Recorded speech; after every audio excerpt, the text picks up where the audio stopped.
श्रीं कमले कमलालये प्रसीद प्रसीद श्रीं ह्रीं श्रीं महालक्ष्म्यै नमः। हरिलक्ष्मी नमस्तुभ्यं नानालङ्कारभूषिते पतिं देहि दयां देहि दाम्पत्यं देहि मे सदा। ॐ ह्रीं श्रीं ह्रीं हरिलक्ष्म्यै नमः। ॐ श्रीं ह्रीं श्रीं कमले कमलालये प्रसीद प्रसीद श्रीं ह्रीं श्रीं महालक्ष्म्यै नमः।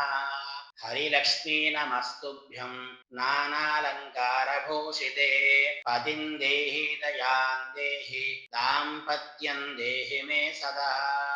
ॐ ह्रीं श्रीं ह्रीं हरिलक्ष्म्यै नमः।